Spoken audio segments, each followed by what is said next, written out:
We have the red dwarven player Enumara at the bottom side against the blue goblin player Ninkazy at the top side. Very sportsmanship behavior, I like that. Good luck, have fun is being wished to the opponent. 2 tunnels coming up for the goblin player, and we have an early barracks coming up for the dwarf player after the first mineshaft. This map, we have seen this a couple of times in the last days, but just in case you missed, once again it's a brand new map we are only using for this event first. Hey Maxplex, welcome. Andy Brandy, welcome. So Guardians of the Galaxy. And 2 tunnels into the fissure, no fissure, Goblin Cave, sorry.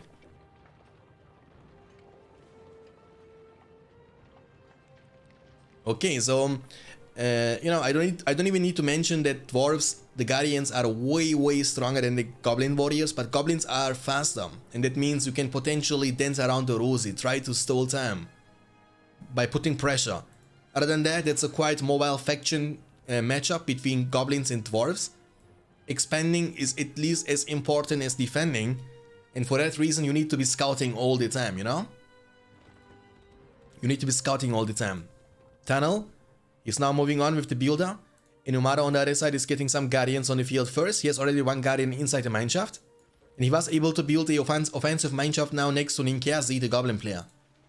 He doesn't know that yet, and the 2 Guardians with the rallying call push gonna be potentially effective. However, the Goblin player was picking up the cave bats from the spell book, which is gonna nullify the leadership the dwarven units are gonna get from the rallying call. You see what I mean? Like, dance around the rosy, you know? He was clumping quite nicely too. The mineshafts are the tankiest resource building in the game. Rallying call is gonna be used on the Guardian units. He's trying to destroy this regardless. This way he can make sure that Guardians or the dwarven player Enumara is not gonna be able to get any more reinforcement on the field. Oh, he's French? Oh, my bad. Let me change the flag then in the meantime. Didn't even check his country, I was just assuming. Lol. Okay, I need to change. 1 second. And there we go. Now the flag is matching. Thank you for letting me know though. Oh no. Hello JJ, welcome back. Guardians at the ready. Guardians at the ready. Cave bats. The mineshaft is gonna be taken down by the way. But he was able to get level 2 with the Guardians. Troll, perfect timing. Perfect timing. Charge attack to crush the enemy lines. It's gonna cause a meta impact, which means like a calf, you know, trample damage. But he's running into the troll, who's punching those Guardians, but the tunnel is gonna be taken down regardless. Why are you asking? Because tunnels are the weakest resource building in the game by far. Not by far. I mean, in this matchup it's very important though. You see, there is a level 1 mineshaft, 2700 health, and the level 1 tunnel has only 1000 health. That's a big difference, you know? There we go, 1000. So almost 3 times the amount of hit points for the dwarven mineshaft in compared to the goblin tunnel. But maybe with the troll he can kind of defend himself and stall the game.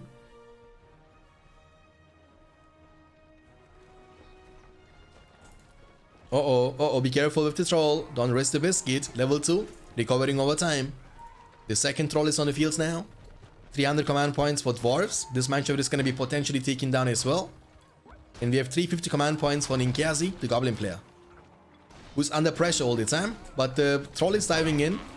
With the tree in his hands, he's able to knock down this pikeman without being damaged by himself. And that's what I was trying to say all the time. Pick up the trees in your hands, especially when you want to fight against a massive amount of units at the same time. This is not going to only give you the chance to extend your auto attack range, no, but also gives you the chance to hit multiple units at the same time, which in a situation like that is the best thing. And Enumara is going to just call it GG after being smashed on the ground from the trolls multiple times, and that's the game number 1 already finished. You have 2 tunnels coming up for Ninkazy. On the other side, we see 2 furnaces coming up for the Isengard player. PowerPoint wise, Isengard might go for the Vision of Palantir or Creepane. Goblins are already choosing the cave bats. He might be using the cave bats to scout the area. Let's see if this is going to be the case. We have 2 tunnels into the goblin cave coming up from the goblin player Ninkazy. We have 2 furnaces into the 3rd furnace, I think, yeah. And now he has the choice of either going for the Warg Pit or the Uruk Pit, of course. Let's see. He's going for the Furnace number 4 instead. Okay, number 4 Furnace. That's a very economical stat. But it's gonna be kind of tough for him to defend himself in long terms. Goblins are going for a normal opening. 2 mine shafts, 2 tunnels rather, into the Goblin Cave, into the 3rd tunnel, defensively around the fortress right after. 4 Furnaces now. Yeah, I mean, remember, this game, BFME2, has like many differences in compared to Rise of the Witch King. And one of the differences is the Warg Pit, for example, you know?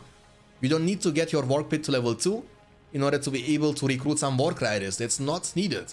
Like, you can only buy Warg Riders from the Warg Pit. You have not even the choice or the chance to recruit some Warg packs. But that's a good thing because you can just get those calf units on the field very early in BFME2. He's also building the Uruk Pit at the same time. I think the plan is kinda simple. He wants to use those Warg Riders for harassment and for trampling down the Swordmen, while the Uruk Crossbowmen eventually are gonna be used for defense. And the first attack is coming with the 1 Goblin Warrior. He's building now the 2nd Goblin Cave right after. Vision of Palantir was his choice. Vision of Palantir is not gonna give you vision control, but also make your units move 15% faster. Okay, so once again, you know, that's one of the differences I was able to notice now in the past weeks and months. That buffs are not very important in BFME2, unlike they are in Rise of the Witch King. Like the chance of you getting your units deal 50% more damage and 50% more tanky is just huge. While the buffs in BFME2 have way less impact, as the Cave Bats, for example, are a huge counter ability, counter spell to anything like War Chant or Rallying Call. The Goblins are now leading forward. Let's see. The Warg Rider is just in time, but he was losing one of the furnaces, unfortunately, but it's fine. He was demolishing that in time to get the money back. 1 trample is all it needs, all it takes, and the Goblins are gonna get one-shotted, as the Warg Riders almost took no damage from the trample. We have now Urukai on the field. Vision of Palantir is still unused, as well as the Cave Bat. The Goblins are looking for some potential furnaces around this side, but they won't be able to find anything just yet. Uruks are leading forward. Let's see how much damage he will be able to deal now. Okay, one more beautiful trample. He was able to find them. Scouting the area, and scouting against Goblins is the key to victory. You need to see where those tunnels are being built. If you don't discover these tunnels in time, a surprising attack might actually deal tens of thousands damage to you, because the furnaces are, just like tunnels, very squishy. Sauron can play Troy. Sauron will play. Right after this game, we're gonna have Sauron against his opponent. Uruks are leading forward now. The Goblin already on the field from the Goblin player. Not the Goblin, the Cave Troll, sorry. Cave Trolls, you can also recruit them from the Fissure level 1. He's going for the Fissure level 2 regardless, for the Half-Troll Swordsman. Half-Troll Pikeman, sorry. As a counter unit to the enemy Warg Riders, of course. And that's nice, because you can put them inside the tunnel, and whenever a Warg Rider is approaching, then you can actually get them out from the tunnel and eventually kill those Warg Riders in no time. That might be the plan. The thing is, Cave Trolls here, they are not dealing too much damage to the buildings. You will see what I mean, you see? Like in Rise of the Witch King, they deal a bit more. Actually, I take it back. But again, the reason why he's dealing that much damage is because it's a furnace, you know? If this would be a mineshaft, that would be a different story. Trust me on that one.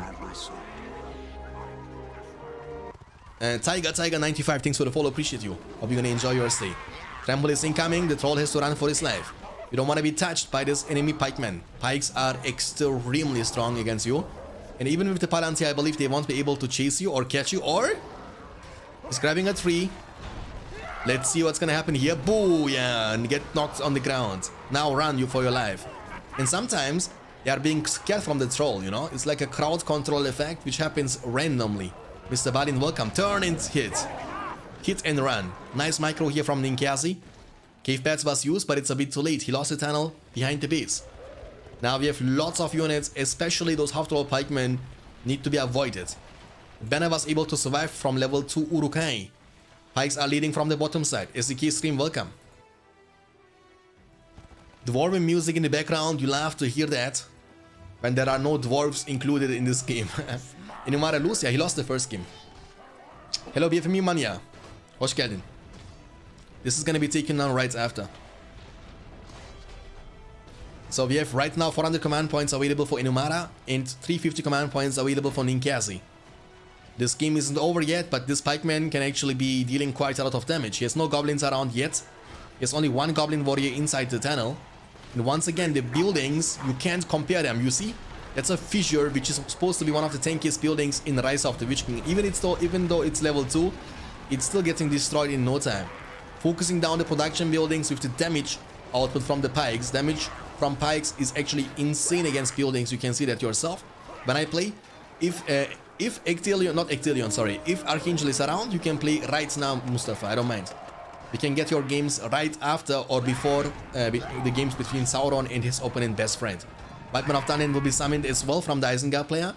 And Enumara is doing a phenomenal job. And Ninkazy is going to be the one this game who's going to call it GG. And that's it, ladies and gentlemen. The score is going to be 1-1. And in the game number 3, we're going to see a tiebreaker. We have the blue Dwarven player, Ninkazy, at the top left side, against the red Mordor player, Enumara, at the bottom right side. Mordor against dwarves.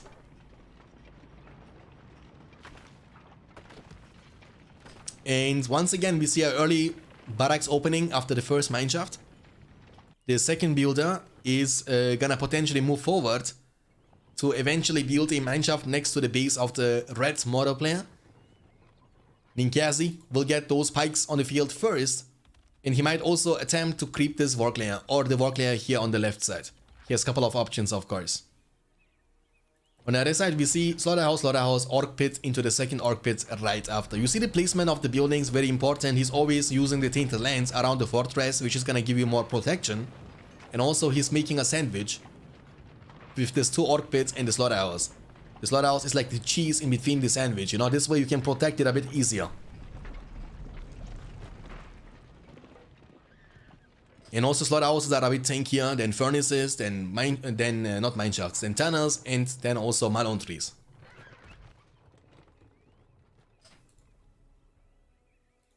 Okay, so orcs, they cost even less. They cost only 60 and 30 command points. Pikemen are gonna creep the work layer, sorry. The wargs are able to trample, but that's like a bad thing, because when they trample down the wargs, the pikemen I mean, they're gonna get almost one-shotted.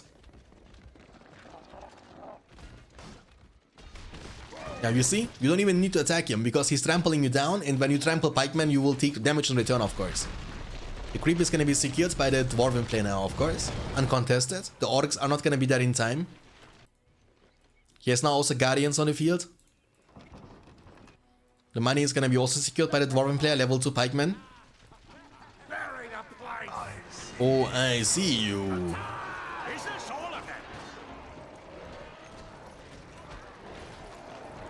Actually, orcs are dealing a decent amount of damage to the mineshaft, holy moly. Didn't see that coming. I mean, I will give you, of course, a damage boost of 25% and 25% armor too. Which is pretty good, and it's like a high tier hero leadership, right? Which means it's able to stack, for example, with the War Chant. So you can use War Chant and Eye at the same time, which is not normal in this game, you know? Like, you can't compare the buff system from this game, you know, with the Rise of the Witch King. That's not possible. Bankaiser, 31, thanks for the follow, appreciate you. Hope you're gonna enjoy your stay. Welcome to the streamer, dude. Exclamation mark BFME2 in the chat. It's gonna lead you to a tutorial video, and you can get to play this game in about 5 minutes for free in 2021 without spending a penny. The second creep secured by the dwarven player. The mineshaft is gonna be taken down. Slowly but surely. The Bloodthirsty is also different. No, I doesn't stack with the Warchan, are you sure? Because that's a high tier, and Warchan is a damage leadership. From that, what Ectelion told me, it needs to stack. He's trying hard, but it's not gonna be enough. This mineshaft is gonna be taken down. In the meantime, he's also attacking and destroying the most important mineshaft from the dwarven player, Ninkazy. And Enumara, after having a rough start into the first game, actually popping off. He will also be able to defend himself at the very same time. And look at the pressure, boys. Like, the age of dwarves is over. The age of the orc has come. Orcs everywhere. This is going down slowly but surely. Like, he's in a good spot. Getting more and more orcs, which you can afford because they cost only 30 command points. Like, compare this with the Guardians, for example. They cost 60. Same for the Pikemen. So for each Guardian, you can actually get 2 orcs, command point wise, and even like 4 orcs in terms of resources. Like 4 orcs gonna cost you less money than 1 single Guardian. Trample Nazgul, very cost efficient, is able to level up quite fast until level 4. And level 2 is gonna offer you a very significant and very impactful debuff, which is gonna be able to nullify enemy leadership bonuses and the buffs. And on top of that, you also make them lose a quarter of their damage output and a quarter of their tankiness. And look how strong he is, like how impactful he is. He costs you like 1,000 resources only, you know? Riling Call is gonna be used, I will be used. Riling Call is different, gives you the same damage, but no armor, and armor is so important. Armor is even more important, guys, than damage leadership, trust me. In like 99, especially when it comes to fighting. Like when you would have a fight, for example, units against units, and the one unit would have 50% damage but no armor, and you have 50% armor but no damage, you would win. That's how important armor is. 350 command points available for dwarves only, 450 for Mordor. Mordor is definitely popping off this game. The pressure with the orcs is kinda crazy. And he has orcs everywhere. Maybe you need to get some battle wagons on the field, you know? Maybe. Maybe extra always is not the way to go, can tell. Who called for some guardians? I mean, guardians are not bad, but they are getting outnumbered big time. Outnumbered big time.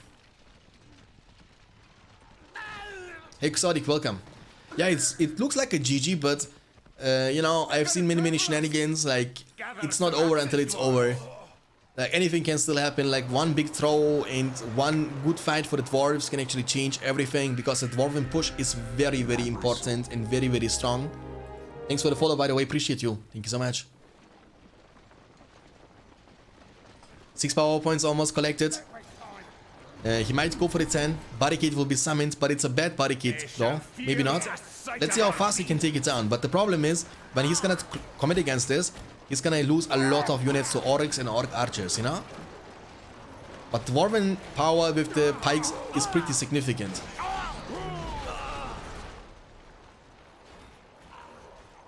Yeah, he's falling apart. The game is even freezing from time to time. That's how many units he has on the field. Holy guacamole. The Nazgul can just be nearby, get dismounted if you need to.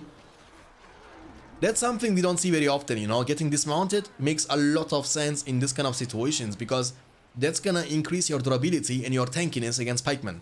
So you won't get one-shotted anymore, you know. Almost level 5. Power point 7, but we have so many more power points collected on the Mordor player Enumara. The Turkish players in BFME2 are popping off today, guys.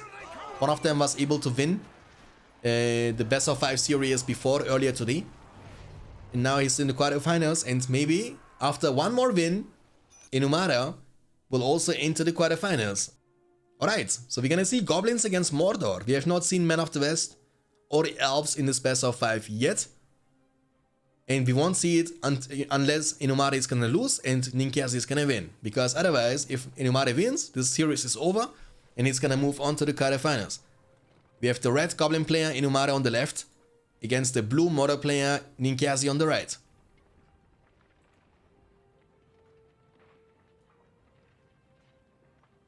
Yeah, I don't know what this actually is, JJ. I also see the 2 in your name. Let me check this real quick. I was not even opening bets for this game though. I don't know what this is. Can't tell you, my friends. I don't know what this tell you, my friend. Hold on. Choose outcome. Yeah, of course. It was Yusuf. We made only one prediction, and this was from earlier today. That's why. We didn't even close it yet. But it's done now. Now the 2 behind, left to your name is gonna disappear. Slaughterhouse, Orc Pit for Ninkazy. On the other side, we see Tunnel, Goblin Cave, Tunnel number 3. Again, that's the beautiful map, Westfold. Westfold includes a ruined tower right in the middle of the map, which you can also put archers into if you want to. That's not forbidden, by the way, in this tournament, because I believe killing towers is not very hard, and also you can avoid this. Like, I don't know, I don't know why some people are always like a magnet, you know, they are being drawn from the enemy towers. Just go, this is a huge map, you can just move around the tower. It's not like you need to go straight through the middle, you know what I'm saying? Even if he's putting some units inside, you don't need to fight there. There is no need. Especially early on, you can just avoid that.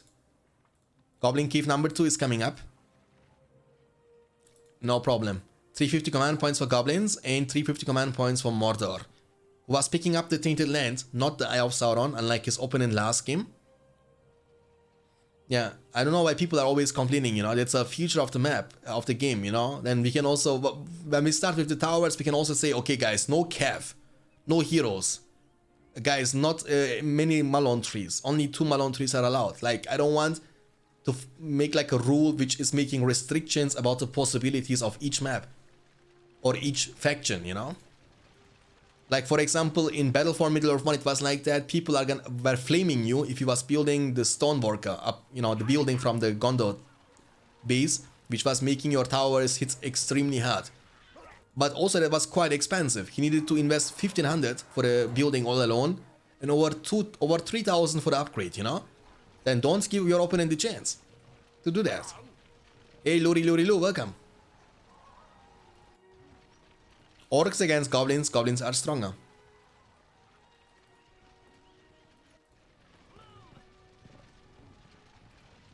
Uh-oh. And also goblins are faster, keep that in mind. Archers now, they have no bomb, they have bombard actually, I take it back.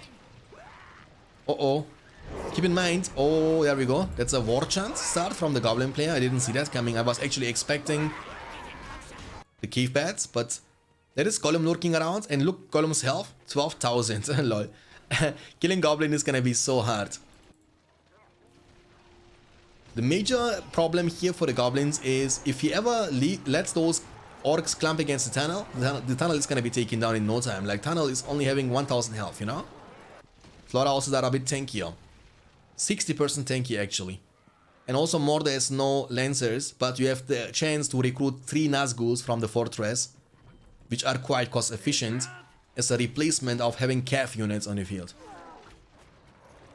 And also what we see more and more often, but what is not happening in this game, are Corsairs. There is a building which doesn't exist in Rise of the Witch King, the Tavern, and you can build that to recruit not only the Corsairs, but also purchase upgrades on it. You know, forge blades, heavy armor, banner, all that good stuff. Banner you can also buy from the Orc Pit though. Tainted Land is also different, gives you only 35% armor. And goblins are defending themselves for now, but Mordor is expanding at the same time, moving from the bottom side, from the middle side, and also towards the top side. Okay.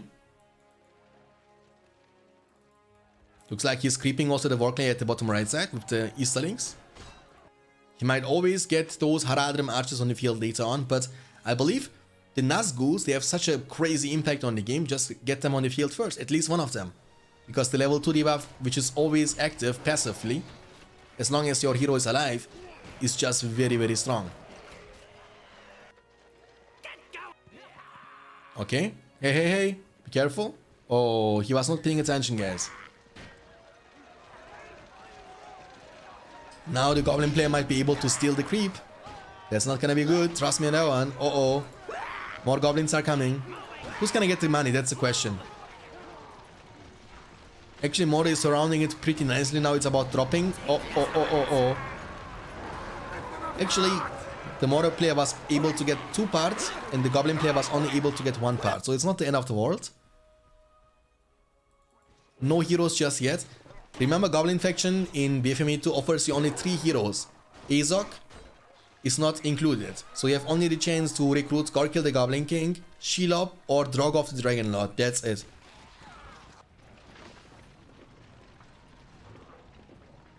$3k more points and I can finally use for Gonza. Oh no. It's now expensive, you know, 8,000 is a lot. He's using the Poison Blades, which is working in BFME2, doesn't work like that in Rise of the Witch King. Poison Blades is not a damage boost against buildings.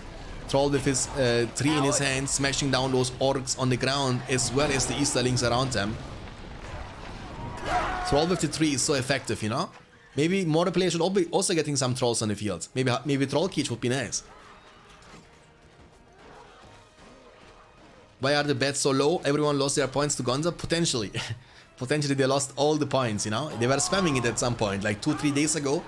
And it was like a week ago in the finals. We had for the Super Talent tournament, I believe I heard like 30 times in total in a stream for Gonzo, which is kind of very expensive.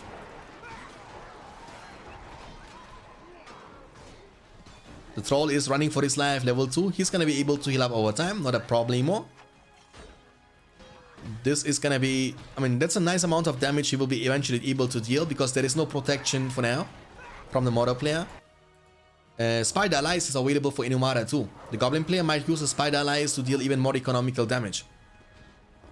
He has 550 command points and Mordor is down to 350 only. He's being surrounded big time. 7 power points collected by Mordor after the Tainted Land. Goblins have Spider Allies, Warchant and 3 power points collected on top of that. So the push might be quite effective now with the Spider Allies. And remember, this is one of the hardest matchups you can actually play in Rise of the Witch King. And here, Goblins seem much stronger.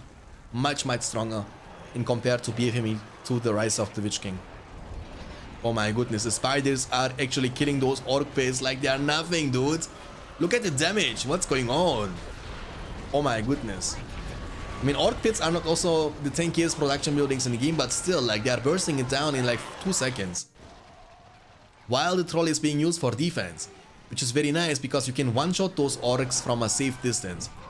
Pikeman from the fissure, the builder is tankier, and that's also something you need to adapt to, you know? In Rise of the Witch King, you always see from many factions, not every faction is able to do that, but every faction which is able to do that, you see them using the wall hub, and not to build it up, but to actually save the builder, which is not needed in BFME2 and also not possible in BFME2 because in BFME2 the wall hub is extremely expensive, you know? But on the other side, the builders are tankier, so you can most of the time disengage. You don't get one-shotted, you know? He's going for the industry.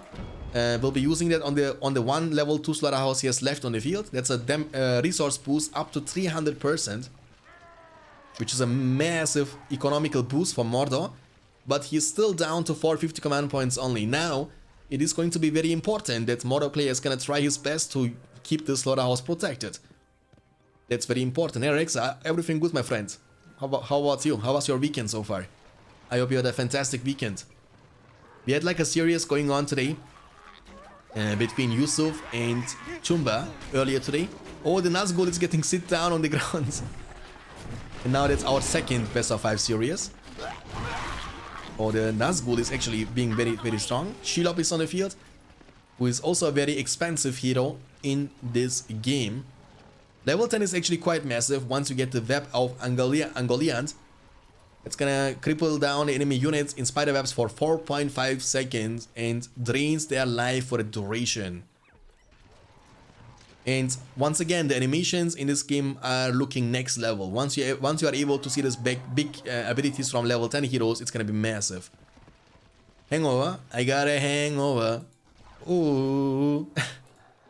Oh, he was creeping at the same time. Goblins are everywhere. He's up to 750 command points now. Mordor is just camping, but it's fine. Mordor is getting so much value from the slaughterhouse behind. $100 in total. Oh, look how many units she was able to kill. It's a girl, you know? PS5.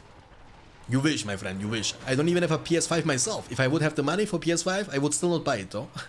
I don't know, man. I'm not a console gamer, you know? I never was. For me, gaming or being online means sitting on my chair, having a mouse in my hand and like a keyboard, you know? That's for me gaming. I don't know why. My cousins, for example, they are playing on PS5 only, you know, PS5, Xbox 360 or whatever, Xbox One. It's not about buying the console, you know, but it's about the games you want to play on it are also expensive. Like every time you need to invest like 50 to 60 bucks to buy a single game. While on PC, most of the games we are playing nowadays are for free. Kill him! Kill him, yeah, you can kill him. Look. The Nazgul though has no chance against a troll. He was getting knocked down on the ground all the time. Yeah, same for me, you know. Spider Eye summon the second time. The slaughterhouse is gonna go down. Viper of Talent summon at the very same time. Instill Terror to make them run away. Doesn't really matter. She's full HP. She's also quite tanky. Look, her damaged. Melee. What is this? How is this possible? Why does she have two damage things? Melee damage and range damage. Why range damage? They have a Falbies on the field, guys, and Goblins have nothing to deal with that for now. Okay, I mean, you mean the Poison Stinger.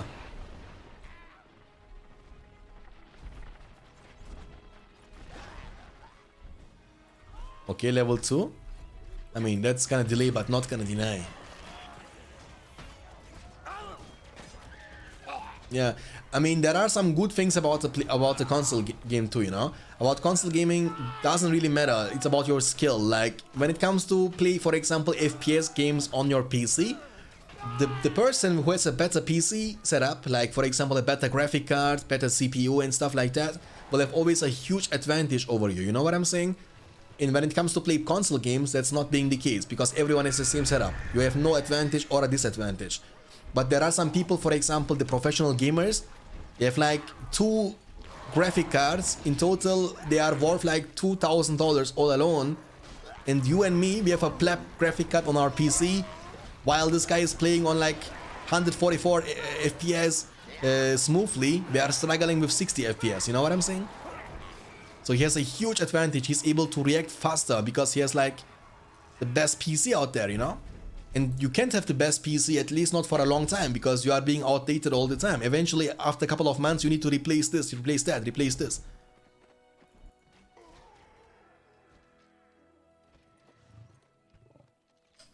Okay, so Mordor is still in the game. 8 power points collected for Goblins and 7 power points, but you see 300 command points against 900. Dude, I would love to see Drogoth now. I don't know if he's going for that. But he needs to recruit some archers, of course. I don't think 2 of them are gonna be enough to deal with the Falbies. I might be wrong. Maybe the poison arrows is gonna do the magic work to burst down the Falbies from 100 to 0. But this might be kind of tough. We will see about that. More orcs are coming. The Falbies is level 4 but has no abilities besides Screech. And he also can't get dismounted, unlike in Rise of the Witch King. You remember you have 2 different Nazgûls here. You have the Falbeast, who's only able to be a Falbeast and fly. And you have the Nazgûls, which are mounted or can get dismounted from the horse. And they have abilities like Morgul Blade or the Dread Visage and stuff like that. Almost level 4. But he's drawing so much attention with the Nazgûl, he might buy himself enough time.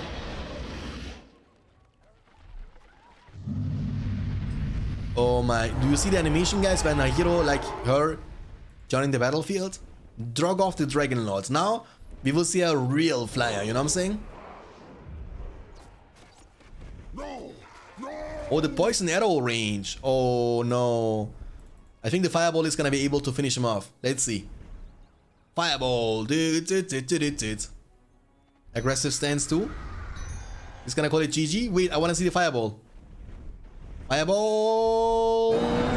Pew. And as the fireball is killing the Nazgûl, Ninkazy is gonna call it GG and that's it. Enumara was 1-0 behind and then he was able to win not 1, not 2, but 3 games in a row.